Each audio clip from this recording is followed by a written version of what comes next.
His name was Pietro Vannucci. He died 500 years ago, probably of the plague, while still doing what he had always done for all his 70 years of life, painting. È stato un pittore. He was an exceptional painter. Un artista con una visione molto chiara, lucida. An artist with a very clear and radically personal focus. Riesce a reinterpretare. He completely reinterprets the world. He dresses it in light, shadow, or color. The painter, from a small town in Umbria, starts his craft at an early age, and over time, he earns the admiration of his contemporaries. A controversial man. Rissoso. An angry brawler. Immaginario. Probably sociable. Viaggiatore. A traveler. The patrons of the day battle for his talents, and hundreds of other painters will be inspired by him. An intelligent and methodical artist. Molto accorto negli affari. A keen businessman. Imprenditore. His name comes to signify the greatest master of Italy.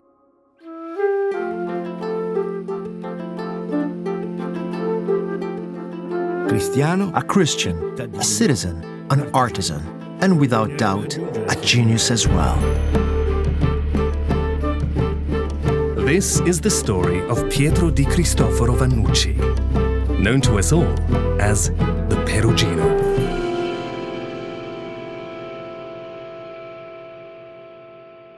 Pietro Perugino nasce. Pietro Perugino is born in 1450 in Città della Pieve, which at the time is called Castel della Pieve. Indeed, it won't be recognized as a proper town until the 17th century. XVII secolo.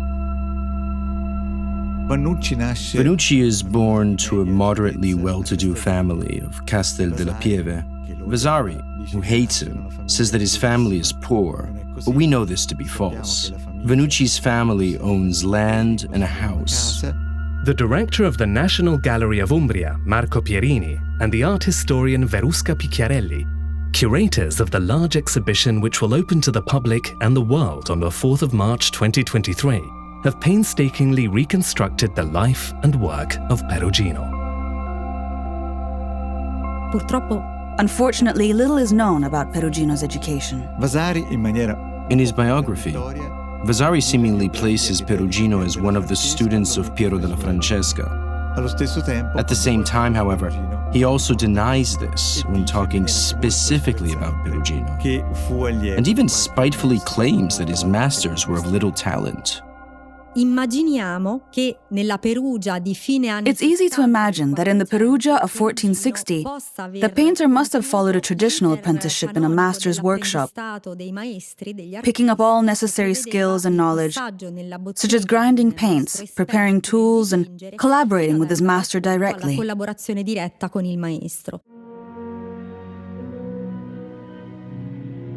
In the absence of sources, we can imagine that as a little boy, Pietro probably never works for Piero della Francesca. But he definitely must admire the man's works in San Sepolcro in Arezzo, at the church of Val Tiberina, and perhaps even in Perugia itself. Perhaps he's taken away by the mathematical precision and perspective of those paintings, by the use of light and color, to such a point that he promises himself that he too will paint like that one day.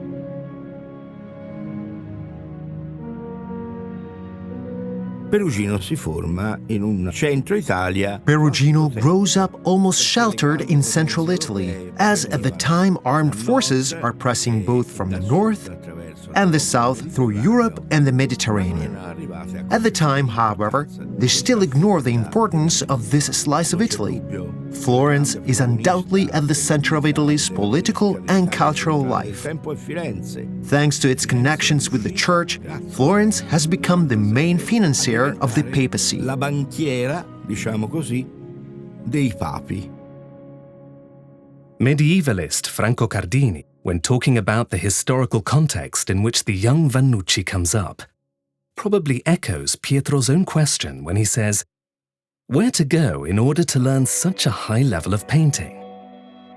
At that time, there is only one answer: Florence. Sulla base delle poche informazioni che abbiamo, with the little information that we have, we can suppose that around 1470, Pietro leaves Perugia and the region of Umbria and moves to Florence. Here, he probably perfects his previous training at the workshop of Andrea del Verrocchio. This workshop at this time is just booming with talent. È una fucina incredibile di talenti. Trova dei compagni, sicuramente He will find extraordinary companions in the workshop, such as Leonardo, who have been 2 or 3 years younger than Perugino, probably a young Lorenzo de Medici, who at the time will have been not more than a boy. In the vicinity of the workshop, he will have bumped into Domenico del Ghirlandaio and Sandro Botticelli, a truly stimulating environment, which will have greatly galvanized his growth as an artist. Firenze nel 1470 è Florence in the 1470s is where classical culture comes to the forefront. It's where architecture is truly developing. It's where the unveiling of art can even become a happening, where both the working classes and the intellectual classes meet. Partecipano gli intellettuali. Le botteghe sono luoghi In the Renaissance workshops, there's a master who sets out the tasks, who finds the work, who seeks out customers, who manages all the political and economic connections that the artists require. First and foremost, the church and the religious institutions. The laymen as well, such as lords seeking to flaunt their military successes for political gain. These people need to build an image and uphold it to the highest standards possible. È un contesto davvero straordinario. It's truly an extraordinary environment, similar perhaps to Paris during the Belle Époque. In this world, culture truly goes hand in hand with societal change. This is a modern view, of course, but when reading and interpreting the facts of the time, we can apply them to this period as well. Interpretandoli lo possiamo applicare anche a quell'epoca. Gli artisti non sono più soltanto dei bottegai. Artists have become so much more than mere artisans. No longer do they limit themselves to crafting wonderful works of art. They become the celebrities of the time, truly charismatic individuals. The artist of the Renaissance is himself the head of his school, himself when dealing with customers and lords, himself when making art of the customer's needs. Art becomes valuable also as coinage abroad. In this vital environment, Pietro comes into his own and is about to be crowned a true painter. La prima attestazione documentaria a Firenze. Our first written document about him living in Florence goes back to 1472. Pietro appears to be enrolled in the company of San Luca, which is a sort of fraternity of painters. From this document, we can suppose that at the time he is already recognized as an independent master, although he may still be working alongside Verrocchio. We also know that his first recognized work, the Madonna with Child of the Jacquemart Andrea Museum, belongs to this period.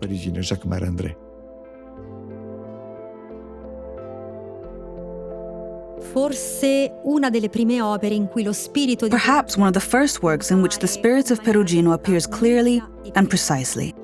It's definitely still influenced by Verrocchio, but it's also very personal and new. After all, the young artist comes from a small town in Umbria, and so he offers a new perspective to an image that the people of Florence already know well. The attention to detail shows us how Pietro himself seems to be aware that this work represents a new starting point. Avrebbe posto un punto d'inizio. The early 1470s are a new beginning for Florence at the time. Cosimo de' Medici dies in 1464, and he leaves Florence in the hands of his firstborn Piero, who passes away himself 5 years later. Now, power is in the hands of Lorenzo, known also as the Magnificent. Lorenzo di Piero de' Medici. Born in 49, when Lorenzo di Piero de Medici comes to power, he's little more than a boy. Alongside his brother Giuliano, at the death of Piero, all of Florence falls under his domain. But this power is not based on institutions. Lorenzo has no legal claims to power, and his grandfather, Cosimo, didn't either. Yet he managed to pull the entire oligarchy of Florence under his sway with the use of violence, corruption, intelligence, and diplomacy. Cosimo managed to build a form of leadership based on his person and balanced upon existing forces. And this is the power that Cosimo passes on to his grandson Lorenzo: connections. But these connections are based on reciprocity. Far from being friends, these are clients, people that perhaps hate one another, but need one another as well. È gente che sa valutare bene i rapporti di potere. From time to time, however, some of these friends attempt to break free, and from time to time, the Medici need to deal with plots and conspiracies. The most famous of these is the Pazzi conspiracy, a plan to kill Lorenzo the Magnificent, which takes years to put together. While the plot is still being prepared, however, Pietro has moved again to Perugia, and it's at this point he started to be called Il Perugino, which means indeed, from Perugia. This is the city in which we find one of his most memorable works from 1473, the 8 panels of the Miracles of San Bernardino. Una serie di tavolette, 8. A series of 8 panels, one set upon another, 4 per side, and which decorated a chapel. At the center of the panels, a statue of San Bernardino himself would be placed. The work itself is certainly designed by Perugino, although several painters would work on it. Perugino puts on display the new style of Verrocchio, not just the new architectures, the perspective, the landscapes, but also an extraordinary jeweled frame. It's as if the initial intent was that of a miniature, which then blew up slightly in size. The miracles of San Bernardino are something wholly new for Perugia in the 1470s. Here, we still find several works with gold backgrounds that ignore the spatial dimension. In this case, however, tradition is wholly done away with. The backgrounds are meticulously studied in their perspective, certainly due to the knowledge and experience of the chief designer. Perugino is an artist that brings novelty. His popularity grows year after year. And for this reason as well, he receives more and more commissions. The first document which records him as a painter in Perugia is held at the City Archive of State and regards the commission to paint a mural for the Priori Palace. The work has unfortunately gone lost. Alongside the lost paintings, there are also the years in which he paints the Adoration of the Magi, which is one of his most important works from this time. Also, the frescoes of Deruta and of Cerqueto.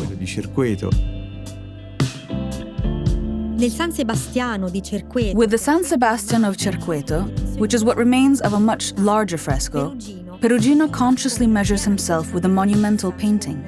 By the late 1470s, Perugino's career is growing.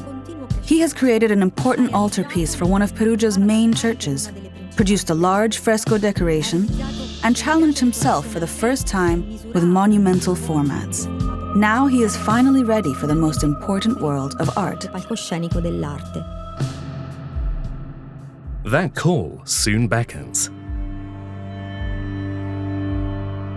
In 1478, in Florence, the conspiracy by some members of the aristocratic Pazzi family, with the support of the new Pope Sixtus IV della Rovere, is finally carried out.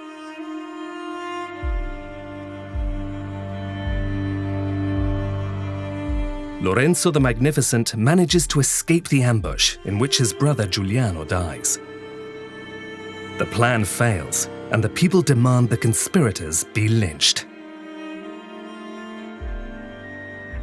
Tutta la tragedia The whole tragedy unfolds directly under Brunelleschi's dome inside the cathedral. Lorenzo escapes and runs home just a few tens of meters away. Here, he immediately gathers a resistance force with which he defeats his opponents. He knows that the people are on his side. War breaks out, but it leads to nothing. And in the end, Pope Sixtus realizes that it's useless to insist. From then on, the Republic of Florence takes a different turn. It becomes a republic with an increasingly personal and dynastic character. Lorenzo remains faithful to his roots as a merchant, but with an added aristocratic element. Festivities, receptions of ambassadors, commercial and even diplomatic ties become more common, even with great families such as the family of the kings of France, who find a great ally in Lorenzo's Florence. In 1479, 1 year after the failed assassination attempt on Lorenzo de Medici, we find Perugino in Rome, at the service of perhaps the true mastermind behind this conspiracy. Francesco della Rovere, or Pope Sixtus IV.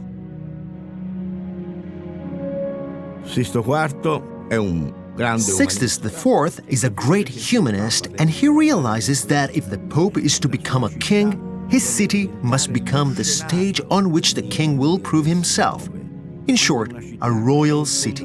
Sixtus IV is the founder of Renaissance Rome, a Rome that ceases to be a collection of old ruins, dilapidated hovels, and churches that are still built according to old Romanesque and Gothic styles, and becomes the city that we all know as that of the new Renaissance style. Certainly, at the time of Sixtus IV, this city has not yet come to be. The city of Sixtus IV is still a medieval city, but the construction of the Renaissance city has begun.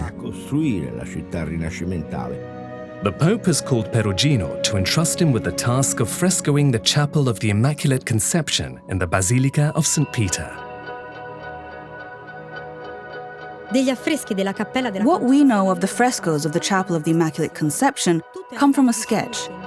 The work itself was destroyed with the modern reconstruction of St. Peter's Basilica, and all we have left of it is a sketch by the clergyman Jacopo Grimaldi.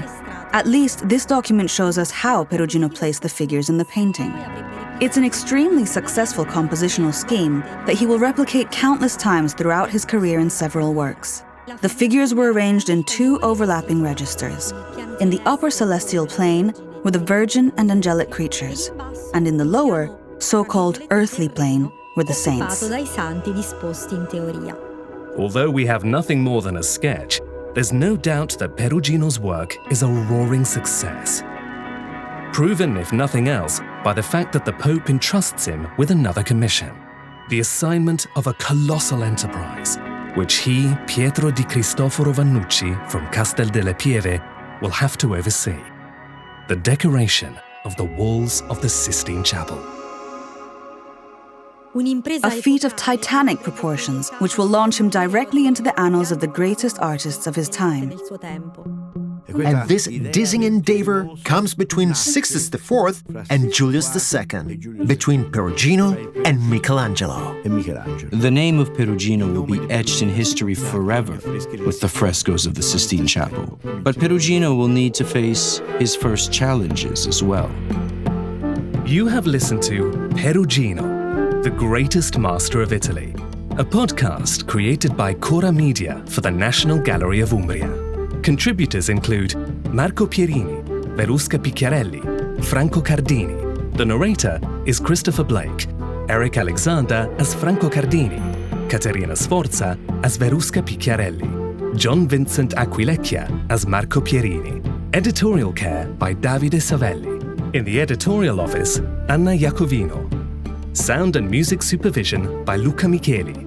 Editing by Lucrezia Marcelli. Post-production by Mattia Liciotti and Cosma Castellucci. Recording engineer Daniele Marinelli. Studio sound engineers Lucrezia Marcelli, Aurora Ricci and Emanuele Moscatelli. Executive producer Ilaria Celighin. Special thanks to the entire staff of the National Gallery of Umbria.